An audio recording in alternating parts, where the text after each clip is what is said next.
Stage 4 మోకాళ్ల అరుగుదలకి నొప్పి లేకుండా కీళ్ల మార్పిడి ఆపరేషన్ చేయబడును. Doctor Ramesh Gajula, endoscopic spine ortho surgeon and pain physician, Panacea spine pain ortho and sleep centre, Uppal, Hyderabad. Telangana రాష్ట్ర వ్యాప్తంగా బీసీ సంఘాలన్నీ కూడా సంఘటితమై కార్యాచరణ చేసి బీసీలకు రావాల్సినటువంటి 42% రిజర్వేషన్ సాధిస్తామని చెప్పి పెద్ద ఎత్తున తెలంగాణ ఉద్యమం ఎట్లయితే చేసినామో అన్ని పక్షాలను కలుపుకొని బీసీలకు దక్కాల్సినటువంటి 42% రిజర్వేషన్ దక్కించుకుంటామని చెప్పి పోరాటానికి సిద్ధమై తెలంగాణ రాష్ట్ర వ్యాప్తంగా బంద్ ఇచ్చిన సందర్భంలో పెద్ద ఎత్తున యాదాద్రి భువనగిరి జిల్లాలో అఖిల పక్షాలు ఇక్కడ బీజేపీ కానీ, టీఆర్ఎస్ కానీ, కాంగ్రెస్ కానీ మిత్రపక్షాలు కూడా కలిసొచ్చి తప్పకుండా బీసీలకు 42% సాధిస్తామని చెప్పి ఇక్కడ ఏకమై ఇక్కడ అందుకు పిలిపించినటువంటి పెద్దలందరికీ నమస్కారం తెలియజేస్తూ కాంగ్రెస్ పార్టీ బీసీల పక్షపాతిగా బీసీలకు ఖచ్చితంగా 42% విద్య, ఉద్యోగ, స్థానిక సంస్థల్లో రిజర్వేషన్ ఇస్తామని చెప్పి మాట ఇచ్చిన మాట ప్రకారం అసెంబ్లీలో ఏకగ్రీవంగా తీర్మానం చేసి అక్కడ మిత్రపక్షాలైనటువంటి బీజేపీ, ప్రతిపక్షమైనటువంటి మిత్రపక్షాలైనటువంటి ఎంఐఎం కావచ్చు, ప్రతిపక్షమైనటువంటి బీజేపీ, టీఆర్ఎస్ కూడా కూడగట్టుకొని ఏకగ్రీవంగా తీర్మానం చేసి రాష్ట్రపతికి అక్కడ గవర్నర్ కు బిల్లు పంపడం జరిగింది. మరి అక్కడ రాష్ట్రపతి గారు ఆ జీవోను నాంచడం వల్ల ప్రత్యేకంగా 9 జీవో తీసుకొచ్చి స్థానిక సంస్థల్లో 42% రిజర్వేషన్ ఇస్తామని చెప్పి ఎలక్షన్ షెడ్యూల్ కూడా చేయడం జరిగింది. కానీ కొంతమంది దుర్మార్గులు బీసీల నోటికాడి ముక్కను గుంజుకొని కోర్టును ఆశ్రయించి ఇలా 50% స్లాబ్ ఉందన్నారు. వాస్తవానికి సుప్రీంకోర్టులో కానీ రాజ్యాంగంలో కూడా ఎక్కడ కూడా 50% స్లాబ్ లేదు. దానికి మన నిపుణులందరూ కూడా సుప్రీంకోర్టులో కొట్టడం జరుగుతుంది.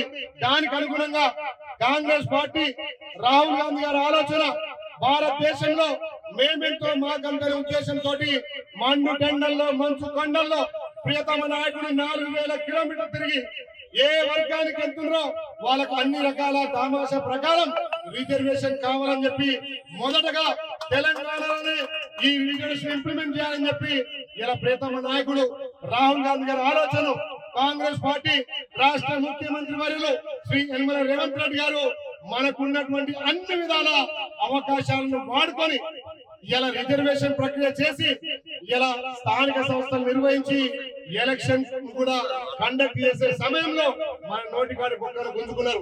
అందుకే ఇక్కడ పార్టీలకు అతీతంగా అన్ని వర్గాలను కలిసి తప్పకుండా 42% ఉద్యోగ, ఉపాధి, స్థానిక సంస్థల్లో రిజర్వేషన్ వచ్చేంత వరకు ఏకతాటి మీద కొట్లాడదాం.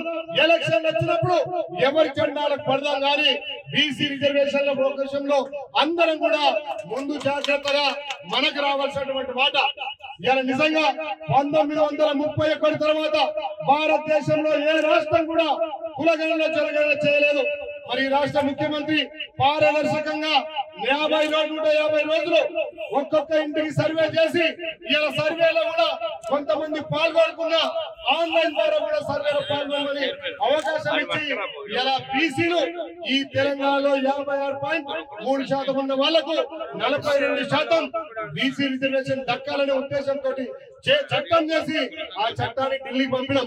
మరి ఆ సమయంలో ఇలా తెలంగాణలో మా బీజేపీ మిత్రులు కూడా అడుగుతున్నా, ఇక్కడ ఎస్టీ, మైనార్టీ, బీసీలు అంతా కలిసి మీ కోట్లేయడం వల్లనే 8 ఎంపీ సీట్లు గెలిచారు కదా, మరి కేంద్రం మీద మీరు ఎందుకు చేస్తలేరు? దయచేసి మీరందరూ ఎవరి పార్టీ వాళ్ళు జెండా మోసినా సరే బీసీల పక్షపాతిగా ఇక్కడ టీఆర్ఎస్ పార్టీ కానీ, బీజేపీ పార్టీ కానీ ఢిల్లీ మీద మనం కొట్లాడాలి. ప్రధానమంత్రి మోడీని ఒప్పించి తప్పకుండా బీసీ రిజర్వేషన్ సాధించాలని చెప్పి దాంట్లో మీరు కూడా ధర్నాల పాల్గొన సంతోషం. కానీ ఈ ధర్నా ఢిల్లీకి చేరాలంటే మీ ఎంపీలు, మీ ఎమ్మెల్యేలు పెద్ద ఎత్తున ఢిల్లీకి పోదాం. అవసరమైతే ఈ యాదాద్రి భువనగిరి నుంచి సుమారు 1000 మందిని తీసుకుపోవడానికి నేను సిద్ధంగా ఉంటా. ఫ్లైట్ ఛార్జీలు కానీ ట్రైన్ ఛార్జీలు పెట్టుకోవడానికి సిద్ధంగా ఉంటా. బీసీ బిడ్డలకు మీరు అందరం ఏకమై రిజర్వేషన్ సాధించాలి. ఇంత పెద్ద ఎత్తున యాదాద్రి భువనగిరి జిల్లాలో అఖిలపక్షం అన్ని వర్గాలు కలిసి ఈ రిజర్వేషన్ పోరాటంలో భాగం పంచుకున్నందుకు పేరు ధన్యవాదాలు. తెలుగులో ఫాస్టెస్ట్ న్యూస్ ఇప్పుడు కొత్త అవతారంలో 5 సెకండ్లోనే పూర్తి వార్తా సమాచారం మీ చేతిలో. సోషల్ మీడియా ట్రెండ్స్ మీ కళ్ళ ముందుకే live TV and voice search ఆప్షన్స్తో ఇప్పుడే డౌన్లోడ్ చేయండి. యాప్ లింక్ డిస్క్రిప్షన్లో ఉంది.